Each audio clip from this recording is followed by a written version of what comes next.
Hello and welcome back to the podcast, and a special warm welcome to all of the beautiful women who are joining us in the Ayurveda and Women's Health Sisterhood. And if you're not in there, make sure that you do come and join us so we can carry these conversations on after the episode. Today, we are going to be talking about hearing, trusting, and strengthening your intuition and how to use your intuition for optimal health. Everyone has intuition, but knowing what it sounds and feels like for you is incredibly helpful so that you can make the best mental, physical, and emotional health decisions. Learning to rely on your intuitive intel makes the path to optimal health shorter and much more enjoyable. And to help us with this topic today, we have the wonderful Allison Sutter, who is an intuitive channel, author, and spiritual mentor. For over 8 years, she's been creating and facilitating online self-help classes for students worldwide. And she has a wonderful book that has just hit the shelves March this year, so March 2023. And her book is called A Guide for Strengthening Your Intuitive Connection. Welcome to the podcast, Allison. Thanks for having me. It's great to be here. You're so welcome. I always start our episodes with my rapid inspiration questions. So the first one is, can you please inspire us with what your superpower is? It is making really crazy esoteric information seem so simple. You're like, wait, what? Amazing. I love that. Simplicity is always key. And what is your favorite quote or mantra? I don't really have one, to be honest with you, because of what I talk about. Anything can be a mantra. It's the energy behind it. So I love earthworms, could be a mantra, is infused with the right open energy. Yeah, love it. And who or what is inspiring you at the moment? Nature. Oh my gosh, nature. Even though it's quiet, it's inspiring. Absolutely. I know. Nature is amazing. And as an Ayurvedic practitioner, we draw so much of our teachings and our learnings and aspects from nature. Like, we are part of nature, but a lot of us forget that sometimes. We get caught up in our busy manufactured world. So nature certainly is inspiring, so much beauty in it. So to start the episode today, I would love to start by defining the word intuition. Like, I'm sure we all know what it means, but I'd love to hear your definition of intuition. Well, it's interesting because let me just start by saying any word. Let's say friendship. You have a different definition of friendship than I have. A fun summer evening is different for you than it is for me. And so while we think there is a common definition, the definition that we hold true is really different for each individual. For example, when I was in my 20s, I had no relationship with that word. I didn't actually start to have a relationship with it until I was in my 40s. And then at that point, I adopted what was seemingly a very common definition, which was like a gut feeling or knowing when the phone's going to ring, or who, those kind of things that we talk about, you see in movies and that kind of stuff. And then over time, as I got more and more involved with understanding from my perspective what intuition is, it's evolved to be, now it is what I consider to be a third reality, in the same way that this computer is a third reality translating information for the viewer. We're not sitting next to each other. There's an interface. So for me, intuition is a third reality interface. And what is it bringing through? It's bringing through information from your higher self, from spirit guides, from soul teams, from a consciousness or forms of consciousness that need a little bit of a translation. And so that translation comes through in multiple different ways. For me, it's clairvoyance, clairaudience, clairsentience, like all of the clairs. And really what that is an alchemical reaction, right, in the body. It's a hormone system reacting to a translation. So sometimes people say gut feeling, sometimes they say it's a tingling, and that's really what clairs are. They're a recognition of sort of either a hormonal reaction in the body or some kind of vision or auditory type of thing. But So that's kind of what it is for me at the moment. Amazing. And you mentioned that you didn't really resonate with it until you were in your 40s. So could you share with us what happened there? Like, what was that transition all about? Well, so I'll take you back to my 20s first. When I was in my 20s, my mom died of cancer. She was 53. I was 20. At that moment of her transition, we had a convergence. And I understood from my perspective what happens when energy retracts itself from the physical and becomes 100% non-physical. I knew. And of course, I wanted nothing to do with it. So I had, and in my book, I talk about connecting the dots backwards and knowing how intuition worked backwards. But when I was in my 40s, I had a situation in which I was getting into personal development. I had gone to do holistic lifestyle coaching, and I learned about mind, body, spirit, and spirit was what drew me to it. I worked with somebody who was very well known in the personal development industry, and what I realized is there's a lot of standardized personal development out there. It's not really personal development. There's a standardization to it. There's a lot of here, just do this because it worked for me. And this particular individual was very focused on money. It was very, very money focused, and my whole system blew up. And I came out of that with a lot less money, a lot less dignity. And I said, well, what do I have left? I mean, I have very little left here. What do I have? I have my intuition, which is mine. And I have the ability to understand how to transform all of those fears that have been stalking me my whole life. And I have the ability to be my authentic self. So, that's kind of where I began to really delve into what is intuition? How does it work? Because every single person has it, whether they want a relationship with it or not, it's completely up to them. It's not good or bad. It just sort of is what is your desire and path. So I really learned, and I really think that it is going to be such a massive component of our development as we go forward, and as we recognize that standardization doesn't work. It just doesn't work in any shape or form. So what's left? Individualization, and intuition comes into play in there. Wonderful. And I'd love to just unpack that a little bit further, because it's really interesting what you did say about the personal development industry and it being very standardized as opposed to more personalized. I think the way the personal development industry is going, or maybe I'm just more aware of it at the moment, or it seems to pop up all the time, is there's a real big movement towards manifestation. So could you please break down the difference between intuition and manifesting? Well, you're manifesting all the time. Okay, so that got sort of this very grandiose meaning to it when the movie The Secret came out. You and I are manifesting all the time. You wake up and you manifest. No one needs to learn to be a manifester. You are manifesting. That's what we do as spiritual beings in the physical realm. Intuition is a system of transferring energy from one form to another, from a non-physical form to an integrative form of the physical body, so that you can make decisions, so that you can understand situations and yourself. So manifestation, I think that's just become silly at this point, because everybody's manifesting. It's just a matter of, do you want to manifest a greater connection with your intuition? Sure, you can do that, right? That's absolutely possible. So I think, we just sort of need to recognize that it's not a big deal. You manifest breakfast, lunch, dinner. You manifest clothes on your back. You manifest the house that you live in. Like, you're constantly manifesting. I think it just becomes a matter of, well, what, for me, it's always been it's what do I want, if I want to use that word, what do I want to manifest on the inner realm, right?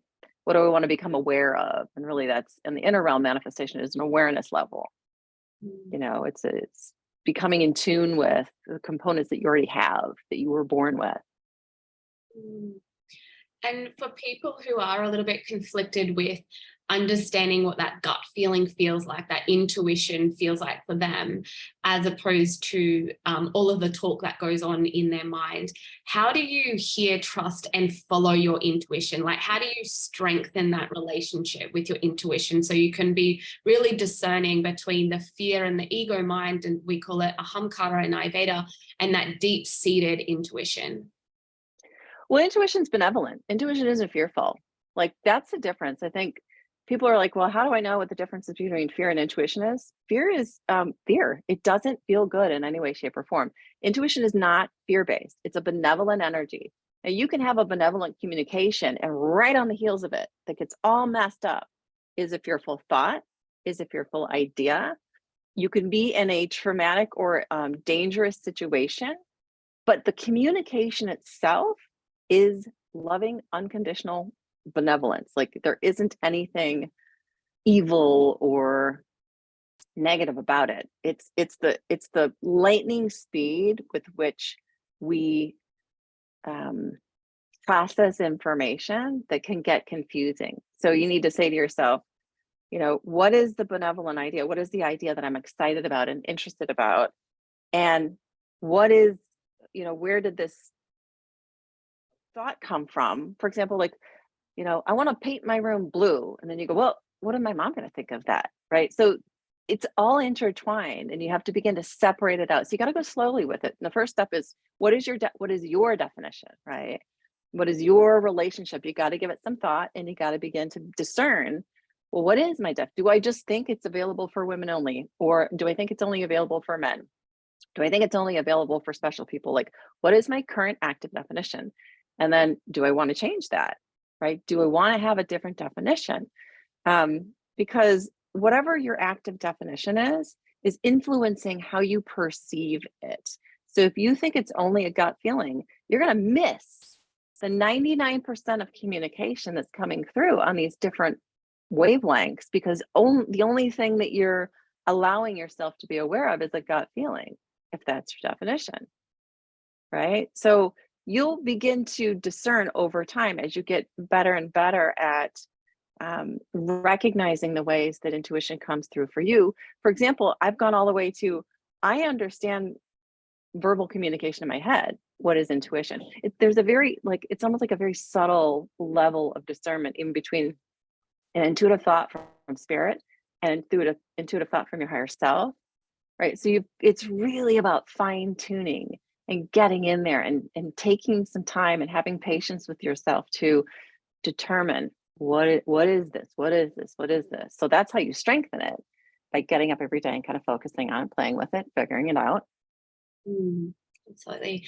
And I do want to just unpack something here in the way of speaking about intuition and connecting to your higher self, because I feel, even like for myself, I have felt that I have, quote unquote, been let down by my perceived intuition, and recently as well. So I guess, you know, for someone who has felt let down by their intuition, or what they perceive as their intuitive understanding, where they've really invested in the beliefs, they've had all the signs, they're vibrating at that, you know, vibrational level, and they have that, like, that full feeling that this is it, and this is going to work out, and everything, you know, around that is all the signs are there. Like you mentioned, all the clairs, like you're feeling, you're hearing things, and then the situation didn't turn out as expected, or as good as you had expected. What do you say about that? Like, is that intuition more dominant if we are in more of a, like, do or die type of situation? Or what is it when you get all the feels and you're really aligned with everything, but then you're like, oh, well, was that my intuition? Because I felt so strongly that it was, but it didn't actually work out like that. So what is this? Like, what's happening here? Well, I think it's a misunderstanding of what intuition is there to do for you. It is not there to make sure everything works out perfectly, because not everything is supposed to work out perfectly in your life. But so let's give an example. Let's say you have the impulse and you think it's an intuitive idea to say something specific to your friend, but your friend goes, I don't want to hear from you. In fact, I don't ever want to talk to you again. You're like, well, wait, I thought that was an intuitive idea.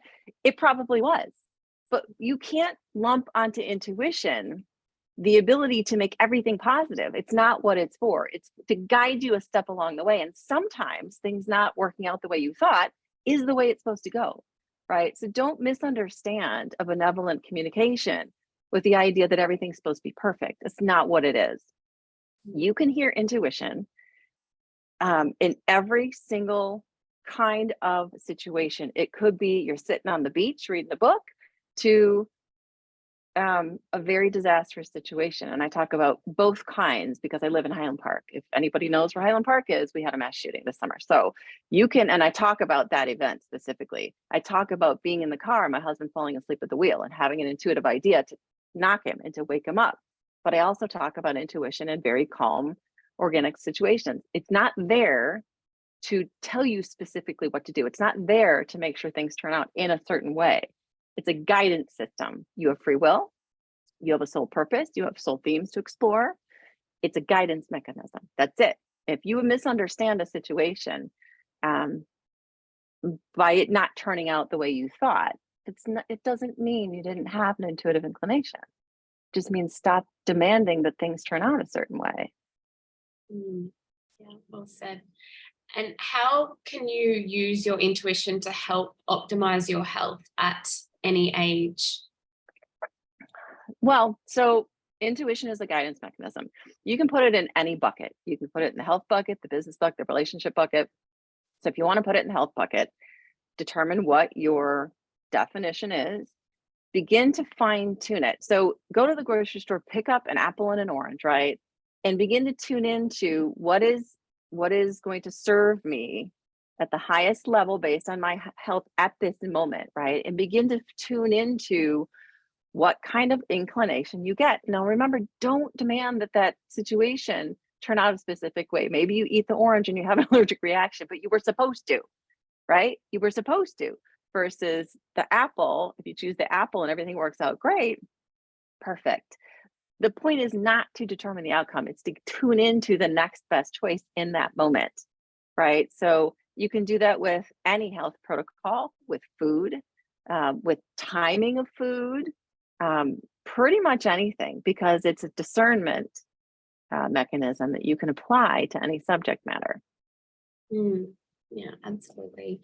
And with that, so with our intuition, for I guess some people, if they're not in the right state of mind, so if they're not feeling well within themselves, if they're not healthy, if they've got a lot of relationships going on and they just haven't cultivated that self-awareness, to tap into that can be quite odd or strange or difficult, or they just haven't really done that. It doesn't come as naturally as someone who has a deeper understanding, who has been practicing doing different meditative tools to really reach out to that sort of higher self and really understanding that deep awareness. So for somebody who is feeling like, I really want to trust myself more, I really want to create that relationship with my intuition and my knowing, how, besides having their definition of intuition, are there any tools or activities that you can suggest someone can start with to really strengthen that power within themselves to get to that higher self more accessibly and quicker? Well, I never give out specifics because the specifics are very unique to the person. I can give you a formula to follow, because if I said to you, meditate for 20 minutes a day, and you're like, I hate meditating. Well, it's going to be detrimental in the long run. If I said, go sort your socks into colors, and you're like, but I hate sorting socks into colors. So I never give people specific things to do, precisely because I want you to follow what feels right for you. So in that vein, here is a sentence that you can apply to yourself in any moment of your day that will lead you to the next step, which will be the thing that allows you to strengthen your intuition, the inspired action that you get. So it goes like this, and I'll say it quickly, but then we can go back and break it down. So you wake up let's just start from you wake up. What you're going to do is you're going to follow from the choices that you have before you. You're going to follow your highest level of excitement, right? Your passion. In any given moment, you're going to take it as far as you can take it. You can't take it any farther. You're not going to demand that excitement become something specific, and you're going to stay in a positive mindset no matter what. If you follow that formula, you will strengthen your intuition. So you wake up out of bed, you're like, what do I eat today? The most exciting thing I can eat today. Is it oatmeal or is it, pancakes? Let's just say. You're going to choose between the two.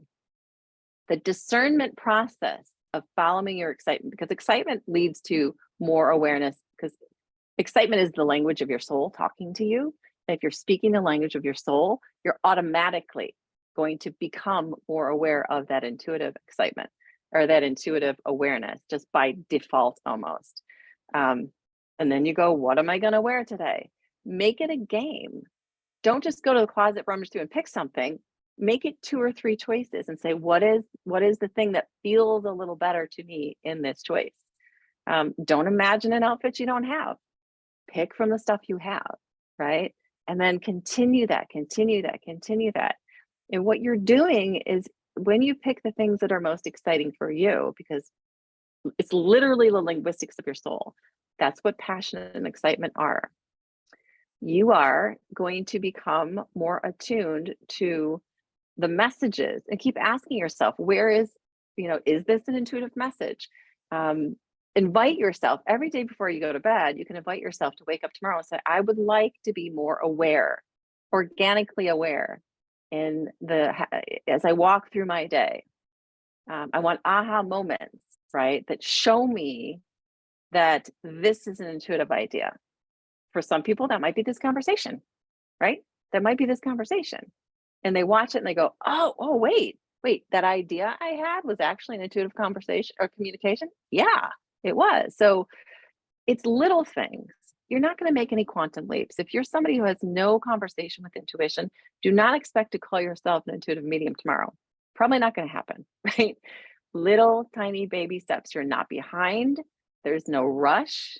It's perfect in the pacing, the doubt and kind of confusion that you have. It's actually perfect, right? You're not in the wrong place. And be careful how you're talking to yourself, because if you're talking to yourself and you go, well, I've never thought about it before, therefore it's going to take me 10 years. Why? Because that's what it took someone else? Like, no, not necessarily. You could wake up in 3 months and be like, woo, like, got it all worked out. Why not? There's as many different pathways forward as there are people on this planet. You mentioned earlier as well, all of the clairs. So I would love to speak more on those. I know for myself, I get these weird like sensation and goosebumps all up my arms and around my my cheeks and my chin. But it's generally when I'm talking to somebody and I'm feeling it's the truth for them. It's not so much I get it for myself. So it's really bizarre. I'm like, why can't I get these, goosebumps and these feelings when it's like so true for me? It's usually for other people. And I'm like, yes, you've got to follow that path. Or yes, that is amazing. That is so perfect. Or I'm just hearing a really deep-seated truth in something. I just get these crazy goosebumps just shoot up all through my arms and my face. How could you explain more about the different types of clairs and the meaning behind that, what people might be experiencing for those that aren't aware of it? Maybe they are getting like these full-on intuitive insights and these intuitive manifestations, but they're just not sure of what that is. Sure, we can just start with clairvoyance. That's just seeing an idea, right? That's just seeing something in your head. People do that all the time. They just don't call it intuitive. I guarantee you, your viewers have had clairvoyance a billion times. They just haven't attached that definition of intuition because it happens so seamlessly. It's been happening since you were born, and you just haven't attached that definition to it. Clairaudience. How many times do people have voices in their head? All the time. Like, we talk to ourselves in our head. Ideas pop in sort of an auditory format, but we never associate it with clairaudience. That clairsentience, that sort of just, I just know this is the thing. People do that all the time. They say it to their friends, but they don't go, hey, I'm clairsentient. They just go, I knew it. I knew it. I knew it. I knew it. Right? So think of the last time you did that. So go look, if you have an interest in it, go look, and you don't know anything about the clairs, just go look up the different clairs. I had never thought about, there's like, it's not clairgoustians, it's like clair, I just wrote about it in my book and I can't think of the name of it right now, but it's smell, right? So how many times have you smelled something and had kind of an intuitive inclination about what you should make for dinner? You're like, oh God, you know what? It's so-and-so's birthday and they'd really like some blah, blah, blah. Right? That's intuitive based on scent. So I think we just take these hard and fast rules about things and we never make the connections between how we're intuitive and there are infinite ways it's coming through. And if those words don't resonate with you, don't worry about it. It's no big deal. Just say things like, I just knew it. Like if that's the kind of verbiage that works for you, use it. You don't have to say clairaudience, clairsentience, clairvoyance, claircognizance. Like you don't have to use those funky words if you don't want to. Brilliant. And so what I'm hearing when it comes to trusting your intuition more is that first you've got to cultivate this sense of awareness. So really listen to what you're thinking or what you're seeing or what you're hearing, and knowing and understanding that that is coming from a deeper place and that you should trust that.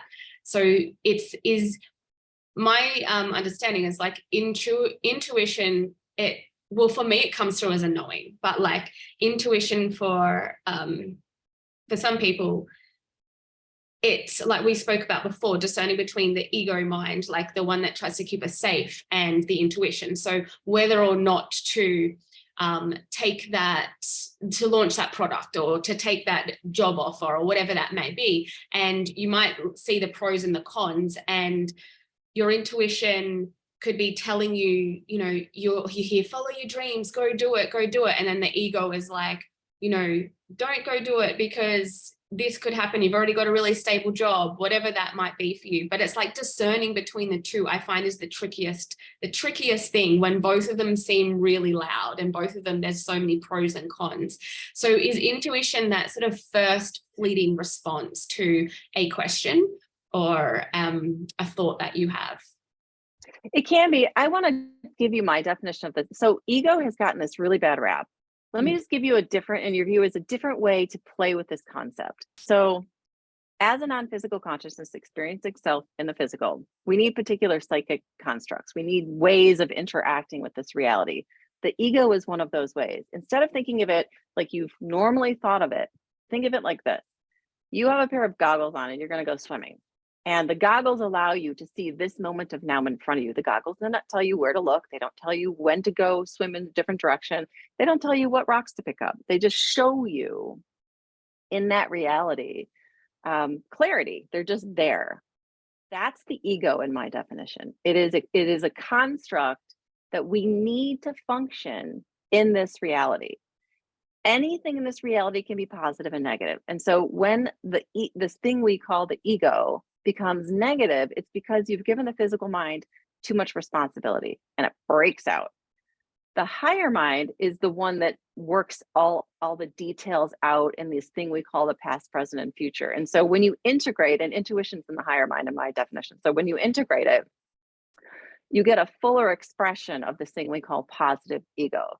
So if you're trying to figure stuff out, if you're putting too much pressure and you're trying to use your physical mind to like goal set 30 days from now, or figure out how, you know, you're going to fix that illness in a year, and you start to get anxious, recognize that you're giving it too much responsibility.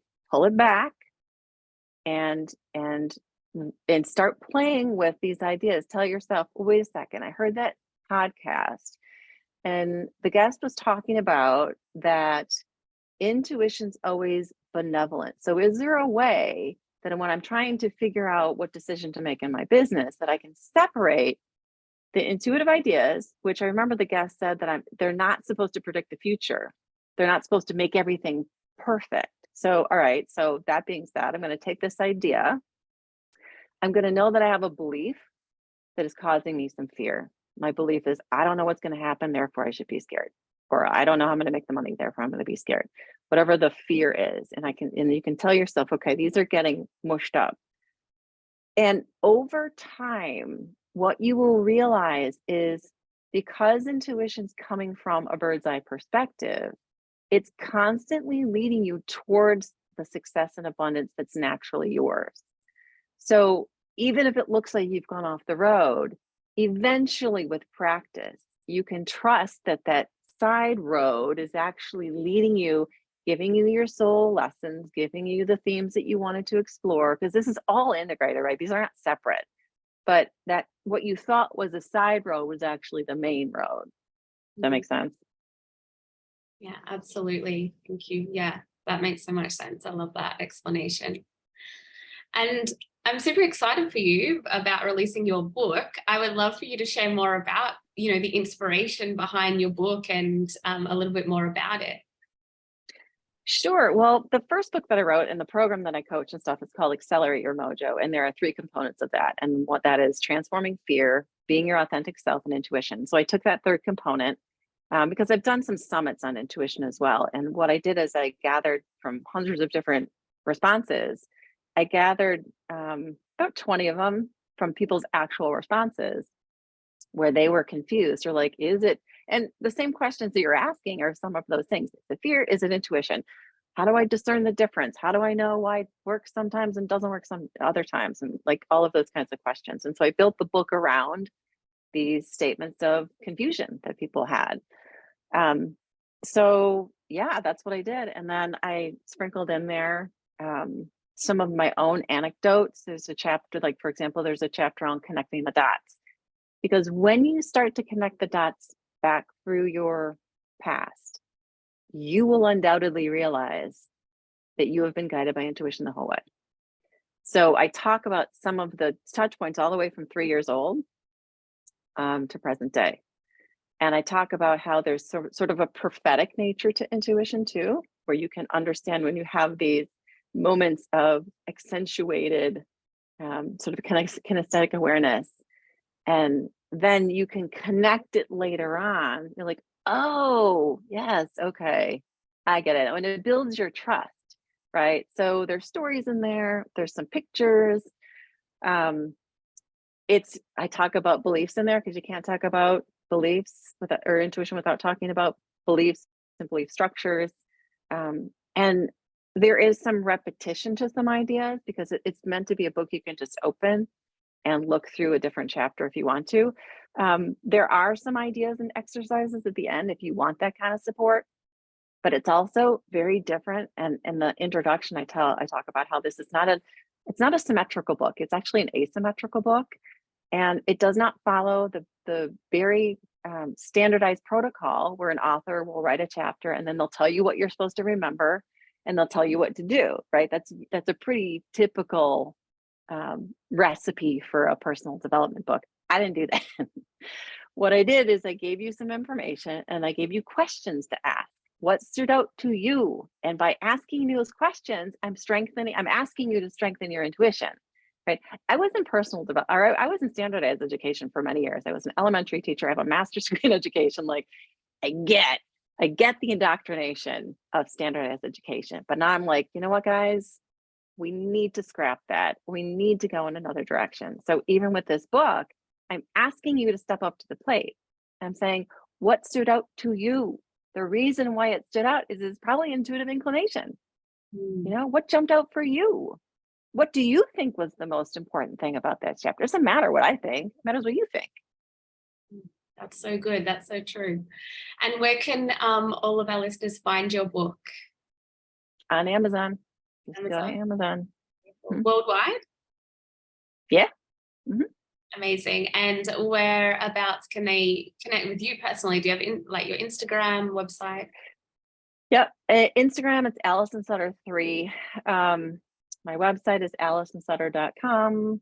I do stuff periodically on YouTube. I have a Facebook page. It's my business, which is Living 360 LLC. I'm kind of all over the place. Nice. Thank you so much. I will put your link in the show notes. Thank you so much for coming along and sharing all of your beautiful advice and wisdom and intuition with us. Is there any words you would like to leave us with today? Follow your heart, guys. Follow your heart. Thank you. Thank you so much.